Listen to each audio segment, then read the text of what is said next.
Thank you. Thank you.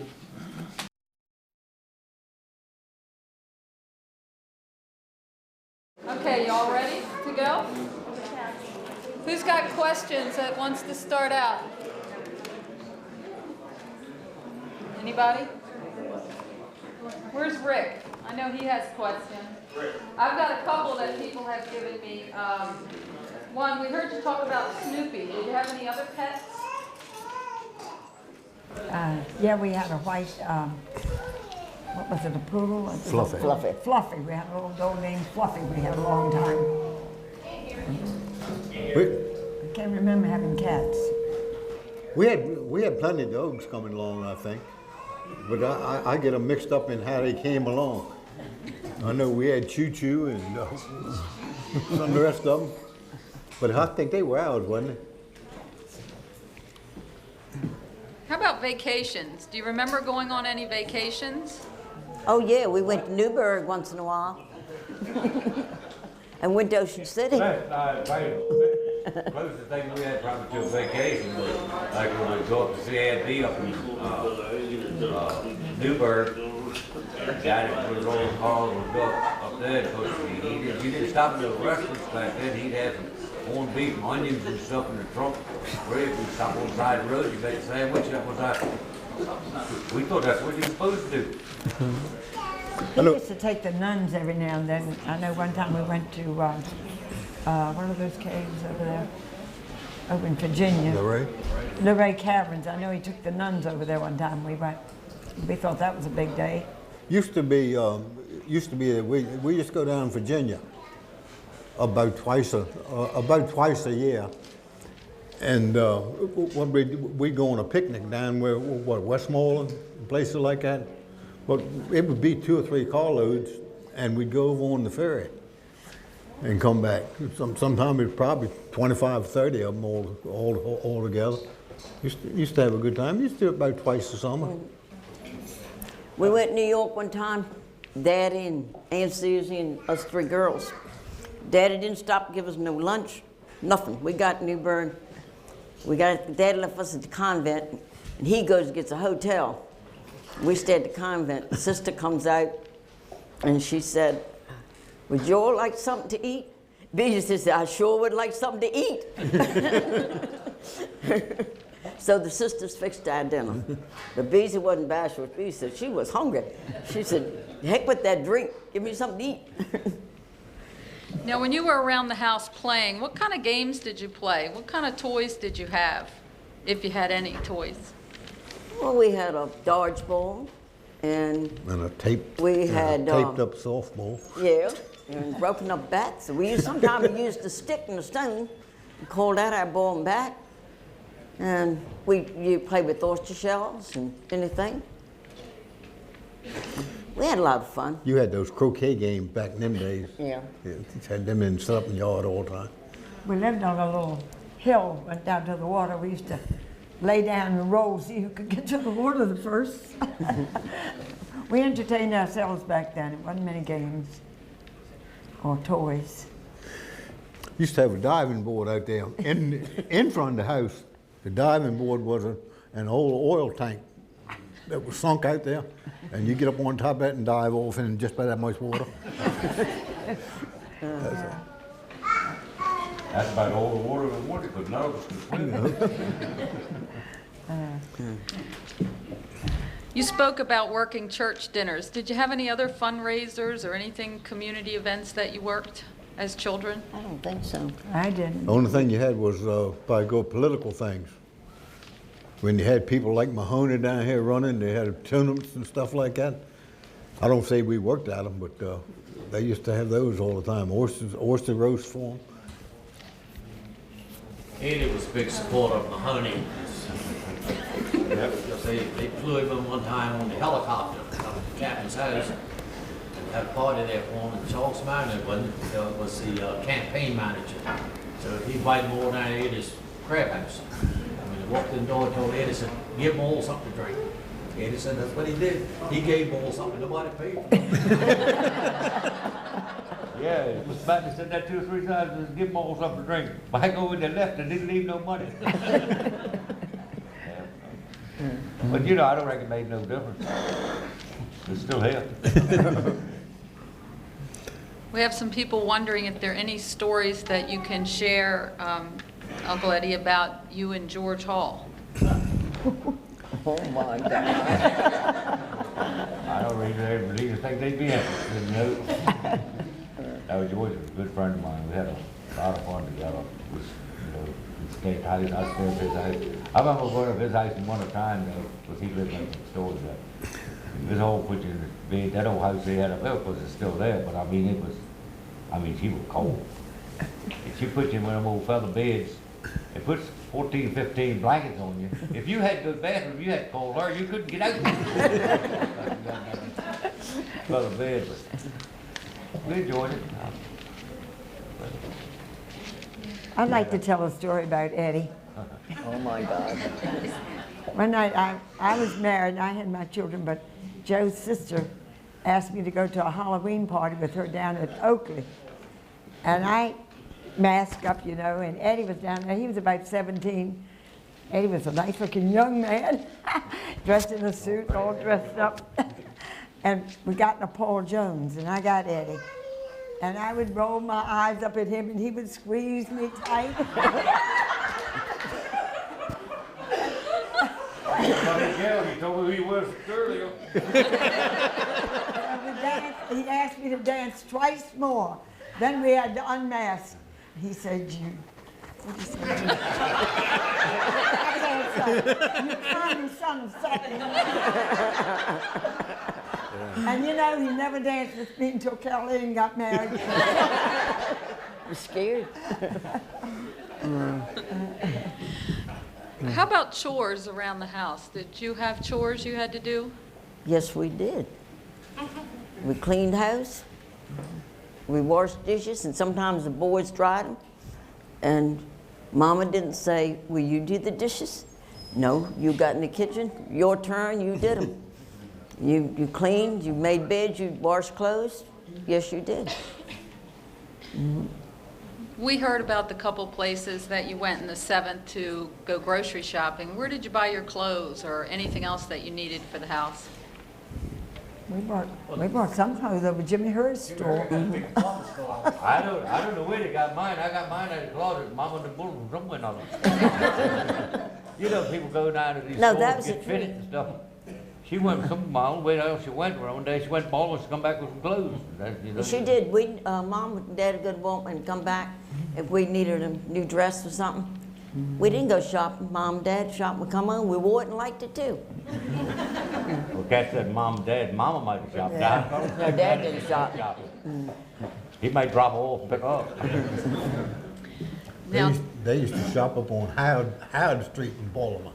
That was a big place. Had them big stores up there then. Now, Aunt Kat, you were talking earlier about the biscuits on the video. And we have one question. Were those the original coasters that you made the today? ones I saved for Mark. I tell you, They were a little bit hard. You don't really realize how bad those biscuits were. Like with a bad biscuit. She makes butter cookies. I know Mark says they're coasters.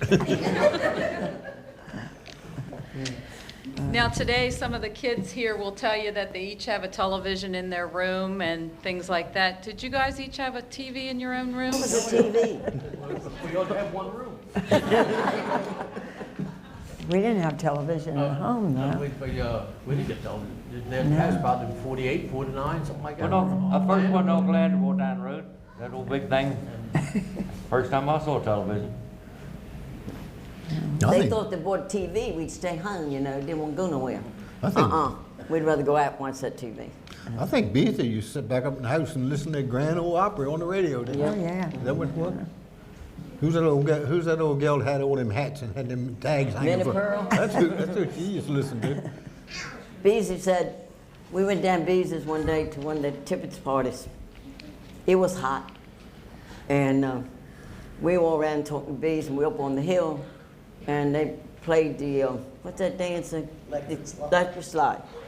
Beezy said the dog went anywhere she did, followed her, did anything. So Beezy run down the hill, do electric slide. Doug laid underneath the shade tree. Come back, Bo said, Doug was smaller than you, Bee. You was out in the hot sun, the dog laid in the shade. But Bee liked to dance, and she could dance too. Where's Denise? That's little Beezy. You know, Beverly, you asked first about George Hall, I was going to think. Like I said, George was up good friends, and we made the toys you're talking about. We made what toys we had. We'd find some old one wheel over one wagon and one over another one, and we'd end up with a four-wheel cart of some kind. You know, I mean, we'd build ourselves race cars and stuff out of them. It was back in those days. That's all you had. You know, Daddy and Mama wasn't going to buy, you know, $20 wagon. You could forget that. Did with what you had. Tell about the day you were in the bus with George. See? I know. Yeah, I remember one time when I was younger, I had some heart problems. Doc told him that I should have a bicycle and stuff. But even back those days, you couldn't buy none. So I had to finally find one of a bicycle in Baltimore, one of them old delivery bikes. Mother had a great basket on the front with a little wheel and just a regular size wheel on the back. And I mean, the spokes on them like motorcycle wheels. And but I remember Dad, Mama went somewhere or other because I wasn't supposed to take it out on the road too far. But when they come back, I go to George's brother Charlie, the one that died, got drowned down there.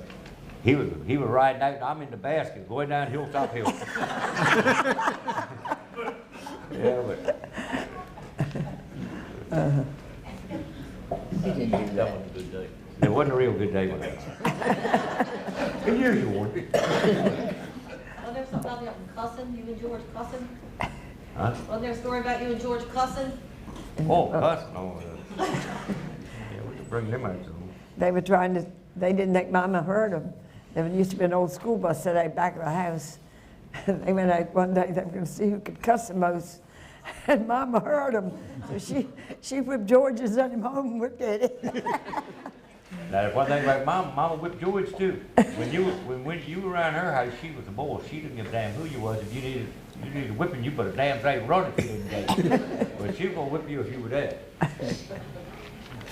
What about grades in school? Can you remember Oh my what God, kind of do we have to grades you say? got in school? Bo was a smart one. Yeah. He didn't have to study, and he and I would sit down room table. He'd sit a half an hour, I sit about 3. He'd get up and he'd come home, honor roll. I'd come home and just pass. Wasn't fair. Teachers didn't like me, they liked Bo. Eddie, how about that day you got tired over Atlanta Hall and you decided to walk on? Who was the first one picked you up? Oh, yeah. Well, I don't know, something happened over there. Brother Thomas and myself didn't see eye to eye, and he said he was going to hit me. And I just seen that man hit a horse right between his eyes and knock him down. I said, that goddamn man ain't going to hit me.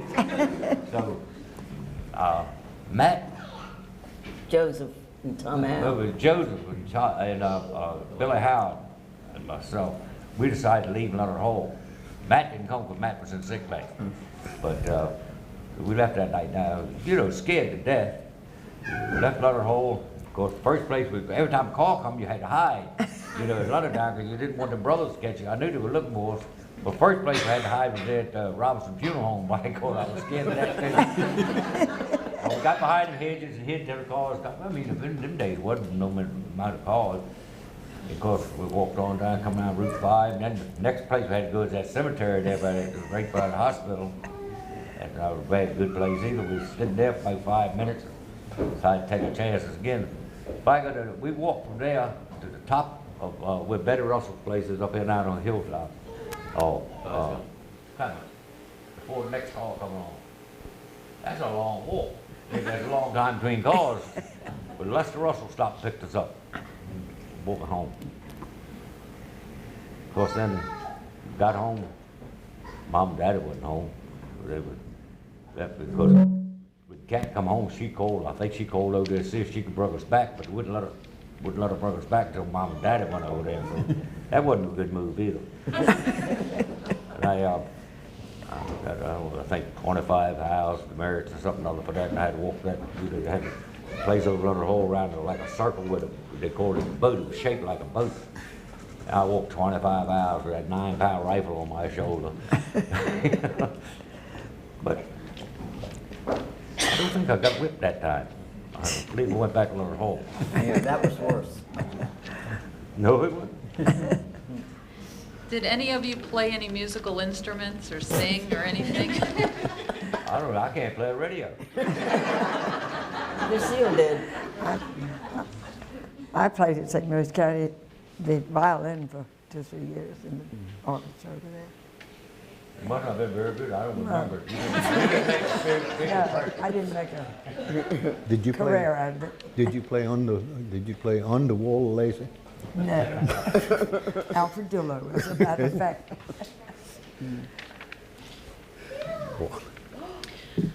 Was Aunt Cat ever any taller? Yeah, because I've shrunk an inch. Well, she used to wear high heel shoes. Well, I remember when she was taller than me. All of them remember that, and then they say, I'm taller than you.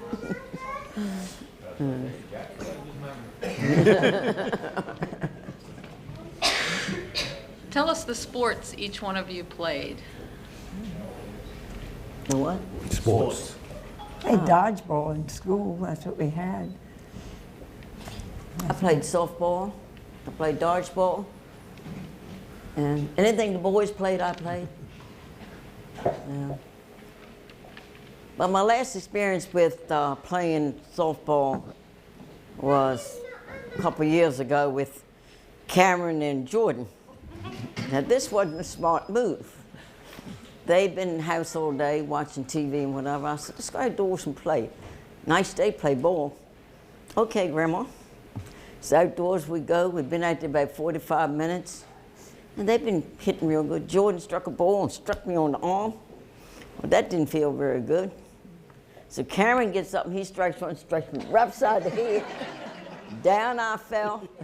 Them two little 9-year-olds, they didn't laugh. They looked at me and they didn't know whether I was knocked out or what. But I'm not kidding, I saw stars. So when I got up, they said, Grandma, you all right?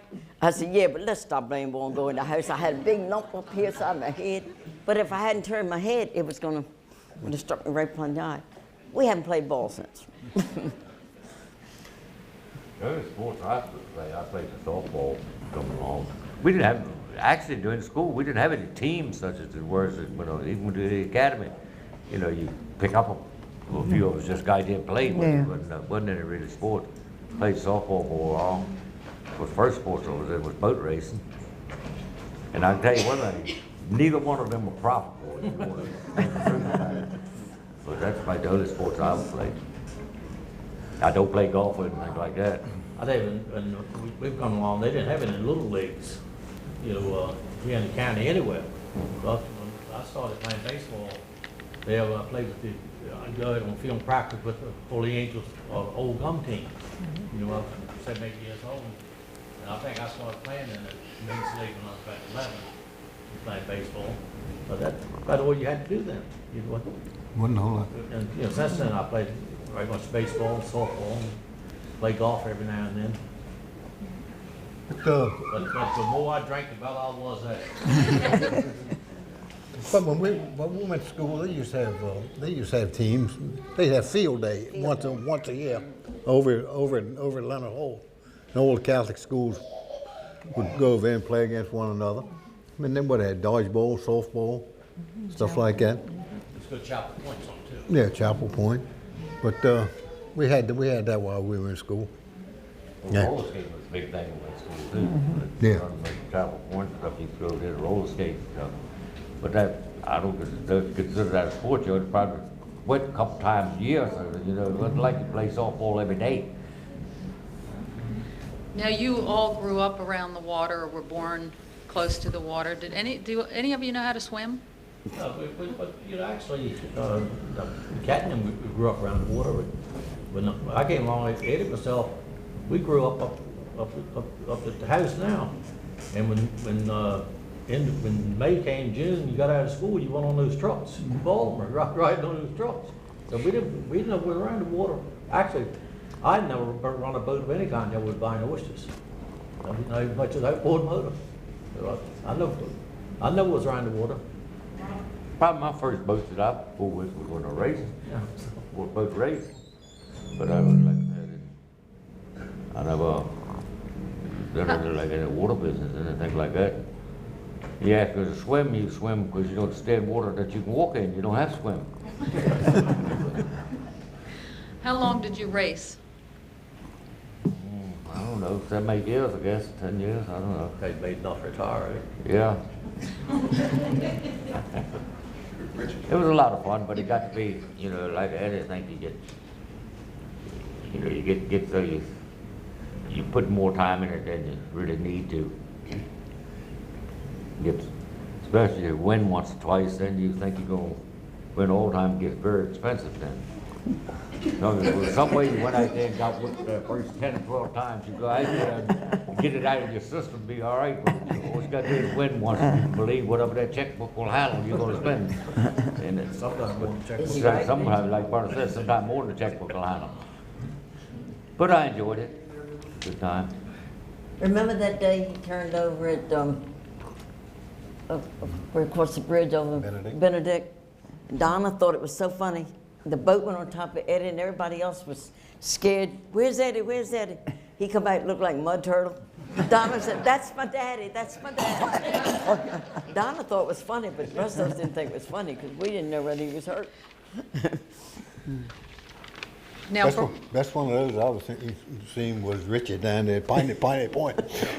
Now that chap could slide across that water. Look, when he come out of the boat, it looked like octopus, nothing wrong. now Bernard was the youngest. Did he enjoy any favoritism because he was the baby? Well, I think the best thing he got was when Mama was sick when he was coming along. I mean, when we came along, Mama was healthy. And he got a lot of favoritism. Now, whether he would have not if Mama had still been well, I don't know. But I didn't do anything wrong. Now, you talked about moving to the new house. What was the biggest difference between the house you were in on River Springs and the new house? We had a bathroom. Move my doors inside.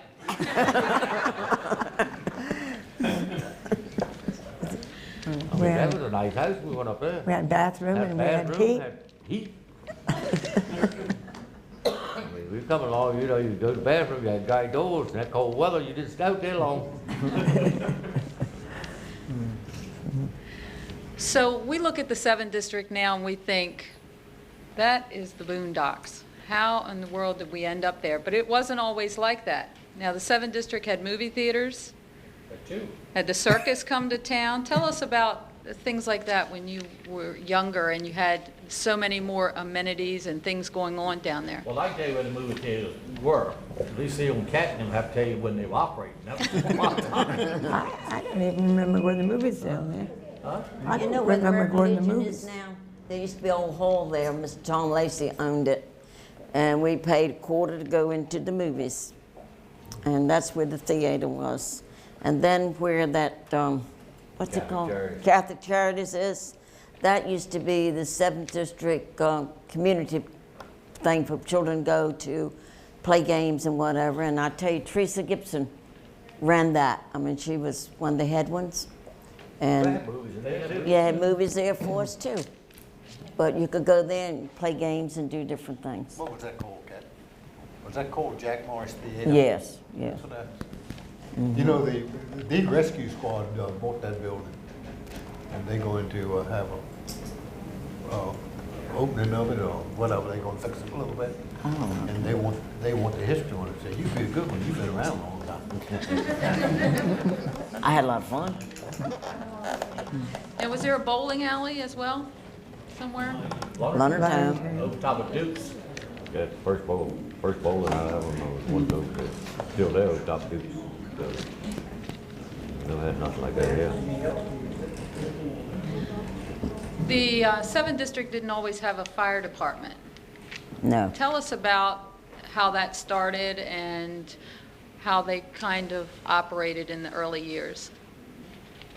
Well, it started at first, they bought that old truck, them mechanic facility was just a stake body truck with about a 500-gallon tank on it, old Dodge truck. But people that started were people like Fox Birch and Francis Gibson and George Batesville and that bunch. John Hodges. They started it, and it was very primitive. But they've come a long ways now. But we're not the only one. I mean, 7th District probably had a fire department as long as most districts other than Londontown was the first one down here, I guess. Well, we were number 7. Number 5. 5. Number 5, yeah. They haven't. I mean, back in the old days, if you had a house fire, your house burned down. Because if you had to wait to Londontown to get enough people to get in, that's all you had. We're very lucky now to have the fire department, the rescue squad. See, before the rescue squad, you had needed ambulance to call an undertaker. The funeral home had the hearses they used for ambulance always were for transportation. I mean, they didn't have no medical stuff on them or nothing. That's where you went to the hospital or. They having their 65th anniversary today, aren't they? Fire department over in the 7th. Yeah. So that's how long they have been around. So Aunt Kat, you had mentioned that your mother was one of the first members of the auxiliary? We were invited there today too at 2 o'clock. They were going to have a dedication.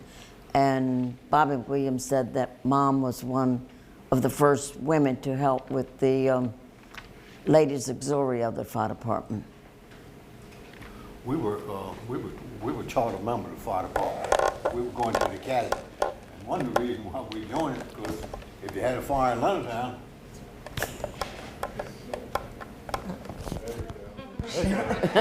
You done pulled it off. no, I said they had a fire in Londontown, we could jump up out of school and go to that fire. That's how come we wanted to join the fast. Can each one of us can each one of you tell us, are you more like your mother or your father, and tell us why you think that? Well, I'll take after my mother because she didn't drink. Or lie?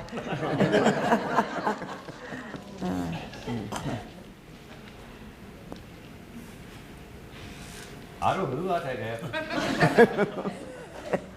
We all wonder. Huh? We all wonder. I think a little bit of both. More daddy though. Mom was raised more conservative. Mom didn't like to spend much, and I do like to spend. I'm probably more like my mother, I think. Probably. Well, Mama could take a pound of bologna and make about 25 sandwiches. She had that thin meat.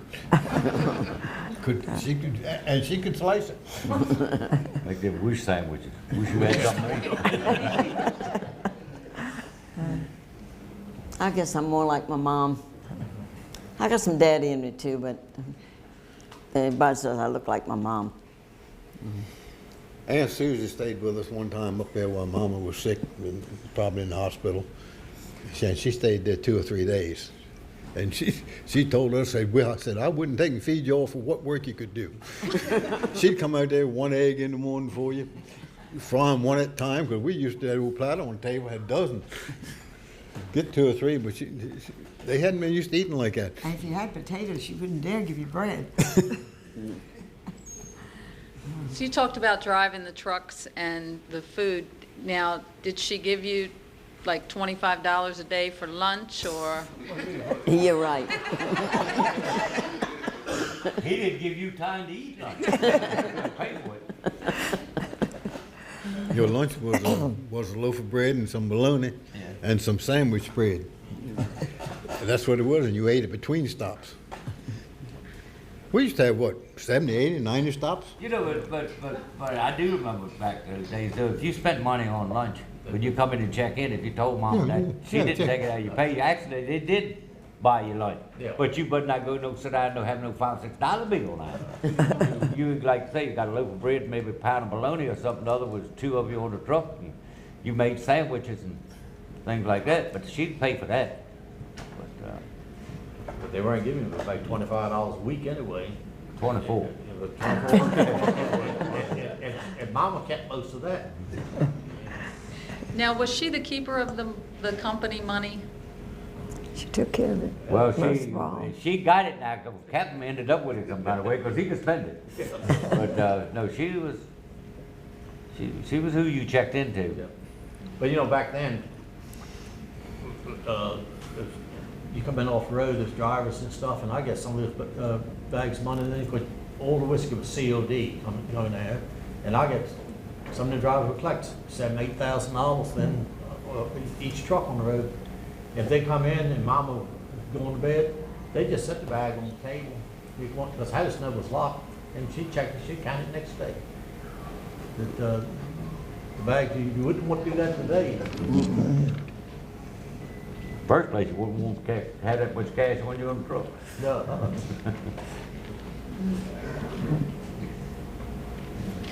Now, many of Aunt Bee's kids and grandchildren, great-grandchildren are here today. I would probably have to guess that this day would mean more to her than probably any of us.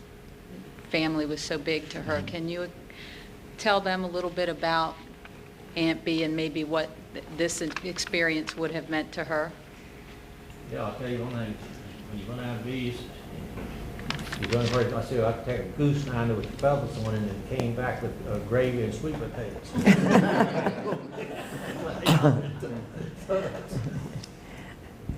I remember she went to the Grand Ole Opry with us one time, and she rolled her pants up to about here, and she was clapping and clapping. And afterwards, they said, if you want their autograph, come up on the stage. And I could see her now climbing up on that stage, but she got it. She really loved music. So one night we were up in New York, she walking down that hallway with that pair of drawers on top of her. The rest of them had them kept. That was her hairnet. Oh, you're up there, wasn't you? And I remember one time we were all up there and we were checking out at a motel, and they had big windows in front of the motel, and Phil Bailey was looking out the window. Beezy got out of the car and she pulled her dress up.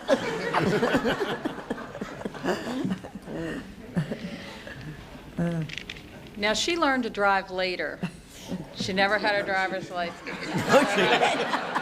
Okay, well, she drove. Yeah. She started driving late. Okay. I guess bees are 55, 60 years old. Oh, at least 60s, I think. Dad So- used to have some old used cars sitting out on where the ball field is.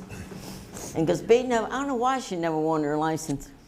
So one day, Mom and Dad had gone somewhere. So Bee decided she'd drive. So she went and got one of them old cars. And I probably was in there with her. We started down the road and she run the ditch. First person come along, Mom and Daddy coming down the road. But you know, Daddy didn't fuss at her. He said, well, that's the only way you learn. But Bo and I used to go out. I had a license and he didn't. So we'd want to go to the youth club dances. We didn't have any car. So he would unhook one of them old tractors from the trailers. And I'd get behind the wheel. Bo would shift gears. So we went on down the road where we want to go. Bo knew how to shift gears. I knew how to shift gears, but I could drive. So that's how we went out sometime. Talking about Beezy, one day when she was getting her license, she'd been to Waldorf with me for some reason or other. Coming down the road, I said, do you want to drive, get a little practice on this road? Yeah. So I go when she come through Hughesville, that road wasn't that wide.